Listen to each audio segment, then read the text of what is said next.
Hi, this is Vanessa Gorman at the University of Nebraska-Lincoln, and I'm making a video about parts of speech in Greek as discussed in English. And so today I'm going to go through sort of the miscellaneous bits and pieces, the adverbs, prepositions, conjunctions, and interjections. We've already gone through nouns, adjectives, articles, pronouns, and verbs.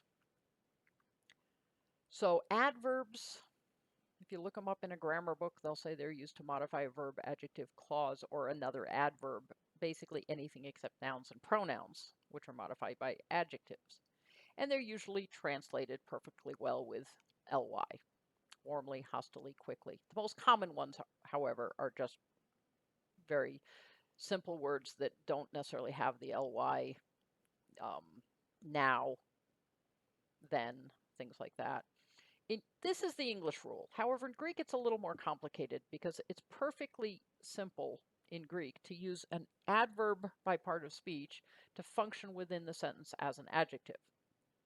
So a phrase you see often in some people is the men earlier did this and the men now do that, where earlier and now are adverbs by part of speech, but they're modifying the men. They're necessary to understand what men we're talking about. So therefore, they're functioning attributively. And by the same rule, many things in the sentence can act adverbially by function that are not adverbs by part of speech. So the next day they broke camp can be a noun thrown into the dative, and it acts like an adverb in the sentence, but it isn't formed like an adverb. Likewise, you can use a prepositional phrase as an adverb. As a rule, adverbs are indeclinable, right? Like adjectives, most normal adverbs are formed from an adjective stem, and they have degree. You can have positive, comparative, and superlative. Slowly, more slowly, most slowly, right? So that's good.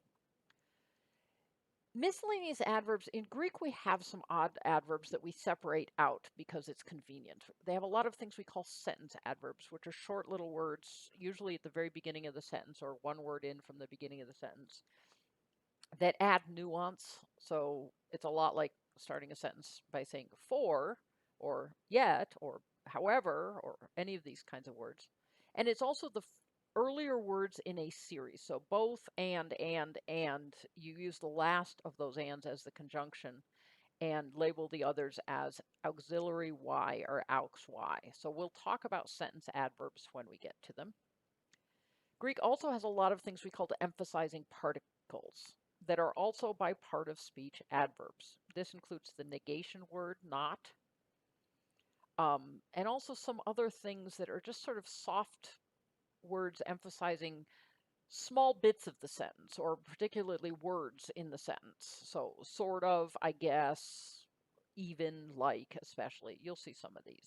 So, all right, so in this passage that we're very familiar with now, what are the adverbs? There are not many. Later clearly is an adverb, and however is what we would call a sentence adverb. All right, prepositions. A grammar book will tell you that they express spatial or temporal relations or mark semantic roles. That's a pretty vague way of saying it. Usually it's a short little indeclinable word that must have some kind of substantive acting as its object.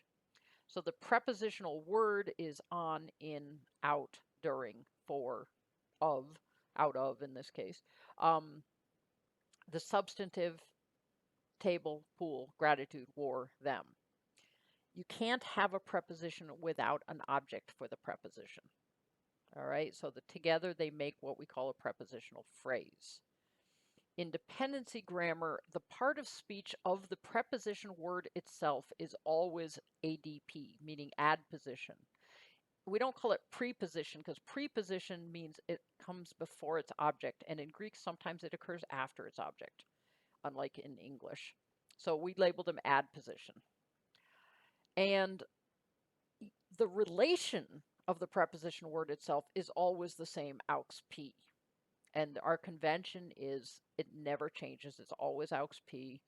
Its object is hung on the preposition, doing what and labeled as whatever it is that the prepositional phrase is doing in the sentence. They can function in many ways. So even though you label the into as an ADP and you label it as an aux P for relation, the object of that has to be doing something. He marched into Caria. The object of the preposition would be labeled as an object, OBJ. He marched with great speed into Caria. With great speed, the object of the preposition is going to be labeled as an adverb. The army in Ionia was starving. The prepositional phrase is acting adjectively defining the army. And so Ionia would be in the attributive.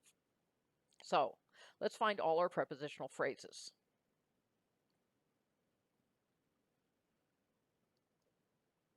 We've got quite a number of them in here. To the Hellespont. To is the preposition. The Hellespont is the object. With a single trireme. In Sardis. Upon the Greeks, not so much. Just in English it would be, but in Greek it's actually just put into a case. So that's kind of an odd one. I've got it colored yellow for that reason. Upon is going to be a troublemaker. In Caria with the horses from Sardis by night to Clazomenai. Good. There, I've magically fixed the upon while we were moving around. So, okay, so that's prepositions. Conjunctions. We've already talked quite a bit about conjunctions, actually, when we first started this whole discussion about clauses and phrases. There are two kinds of conjunctions, and they function very differently. Coordinating conjunctions are words like and or, but yet, words that join coordinated clauses or coordinated words or coordinated phrases. But they also have subordinating conjunctions, words that introduce dependent clauses that have to be followed by a verb, right? Since, that, after, before, if, as, when, etc., etc., etc. We're not including who and what here, even though technically they're who and what introduce subordinate clauses, but they're not considered conjunctions. They're pronouns or adjectives, and we're going to talk separately about relative clauses. It's a separate category of subordinate clauses. So let's go in here. What are the conjunctions in here? First, the coordinating conjunctions, the words and then the subordinating conjunctions, after, when, and that. So pretty simple. Finally, we have something called interjections, which are basically exclamations thrown into a sentence. By Zeus, I plead innocent. So by Zeus is an interjection. In this case, it's a prepositional phrase, but it doesn't have any connection to the grammar of the rest of the sentence, so we call it an EXD. They function kind of the same way that our vocative nouns do, right? If you directly address someone, oh, men of the jury, it's also an EXD. These are the two things that we function that way. So there are no interjections in our passage here, so we'll just have to pass that by. But in the meantime, just to see how well you've followed all that I've talked about in these videos, I'm going to give you a couple of stanzas of one of my favorite poems, probably the only one that I have well memorized. And it has a lot of nonsense words in it. It's famous for its nonsense words, but from the way they fall in the sentence in English, you can tell what they are. So let's go through and do the same thing with this passage that we've been doing with our Greek passage translated.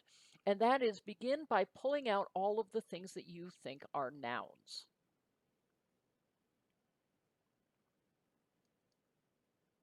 So the nouns are the tovs, the wabe. Wabe is the object of the preposition in. The tovs is the subject of the verb did. The borogroves are the subject of were, and wraths is the subject of outgrabe. Jabberwock, sun, jaws, claws, bird, and Bandersnatch are all pretty straightforward. Okay, so what are the verbs in this nonsense poem? 'Twas, so it was, so the was. Did gyre and gimble, are clearly compound verbs. Were, outgrabe.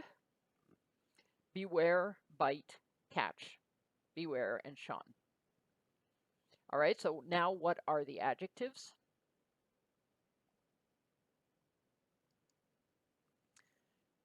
It was brillig. It was sunny, right? It was warm. 'Twas brillig and the slithy toves all mimsy. All is an adjective. Mimsy were the more borogroves, and the mom wraths. So mom, it modifies wraths. My son, possessive adjective. The jubjub bird and the frimmers bandersnatch. All right, so where are the pronouns in this sentence?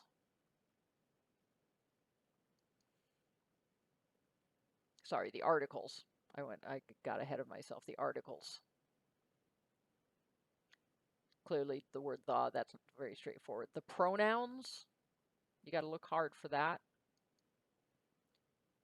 'Twas.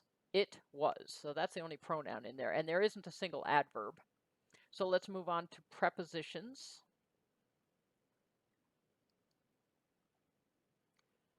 In is the only preposition in here. And finally, the conjunctions, whether they're coordinating or subordinating. That pretty much takes care of it. That, the clause that bite, the clause that catch, and of course all the ands. So this is just to show you you know these parts of speech and you can apply it just by looking at words, even if you don't know the meanings of the words. Because this is what you're going to be doing in Greek sometimes, is analyzing how the sentence is put together without actually knowing the meaning of some of the verbs or some of the words. And then you figure out the meaning. But the part of speech matters. You don't translate by just translating each word individually and rearranging them to make a sentence. That only works when you have a fixed word order. Greek has no fixed word order. So you have to know the morphology and you have to know what to do once you know the morphology. You have to know that a nominative means it's going to be the subject, that a verb in the indicative in the main clause is going to be the main verb of the sentence. You have to be able to identify these terms. So I hope you can review these and feel confident about them, and I'll have a handout available that has all of this material in it in a document.